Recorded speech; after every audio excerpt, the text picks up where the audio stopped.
আজ আমরা জানব একটি মহাদেশীয় দেশের আত্মপরিচয়ের গল্প, যেখানে শুরুটা হয়েছিল বন্দীদের দিয়ে আর শেষটা একটি স্বাধীন গণতান্ত্রিক রাষ্ট্রে। এটি অস্ট্রেলিয়ার স্বাধীনতার ইতিহাস যেখানে রাজনৈতিক রূপান্তর আর জাতীয় আত্মনিয়ন্ত্রণের এক বিরল পথ চলা ফুটে ওঠে। ব্রিটিশ উপনিবেশ 1788 থেকে শুরু। 1788 সালের 26 জানুয়ারি নিউ সাউথ ওয়েলস উপকূলে ব্রিটিশরা প্রথম উপনিবেশ স্থাপন করে। এটি ছিল একটি পেনাল কলোনি, মানে অপরাধীদের নির্বাসনের জায়গা। ব্রিটিশরা এই বিশাল ভূখণ্ডে কোনো মালিক নেই ধরে নিয়ে দখল করে টেরা নুরিয়াস বলে ঘোষণা দেয়।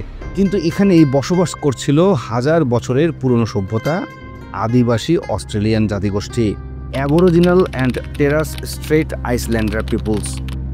তাদের জীবন, সংস্কৃতি, ভূমি সবকিছু উপনিবেশবাদের চাপে ক্ষতিগ্রস্ত হয়। 1800-এর দশকে আলাদা আলাদা উপনিবেশ যেমন ভিক্টোরিয়া, কুইন্সল্যান্ড, তাসমানিয়া ধীরে ধীরে আত্মপরিচয়ের খোঁজে জেগে ওঠে। অবশেষে 1901 সালের 1 জানুয়ারি 6টি কলোনি একত্রিত হয়ে গঠন করে কমনওয়েলথ অফ অস্ট্রেলিয়া। তবে এটি ছিল একরকম স্বায়ত্তশাসিত ডোমিনিয়ন।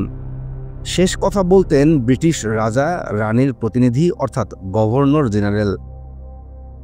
1931 সালে ব্রিটিশ সংসদ পাশ করে স্ট্যাচু অফ ওয়েস্টমিনিস্টার, যা অস্ট্রেলিয়াকে আইন প্রণয়নের স্বাধীনতা দেয়।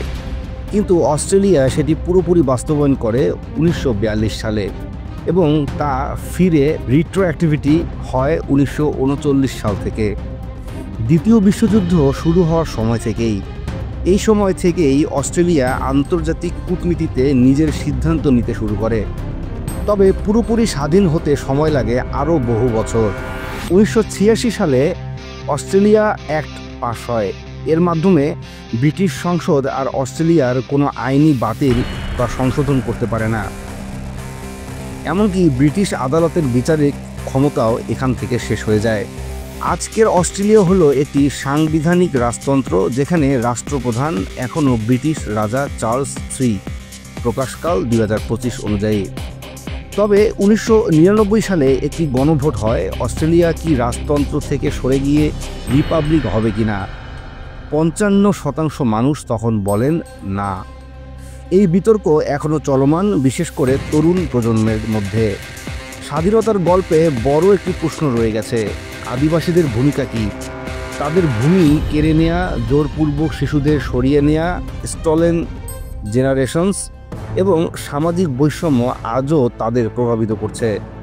2023 সালে একটি ভয়েস অফ পার্লামেন্ট নামের সাংবিধানিক গণভোট হয়, যাতে আদিবাসীদের রাজনৈতিক স্বীকৃতি দিতে চাওয়া হয়েছিল। দুর্ভাগ্যবশত এটি পাশ হয়নি। তবে স্বাধীনতা মানে শুধু আইনগত স্বাধীনতা নয়, ন্যায়ের প্রতিষ্ঠা, সম্মান আর ইতিহাসের স্বীকৃতিও এর অংশ।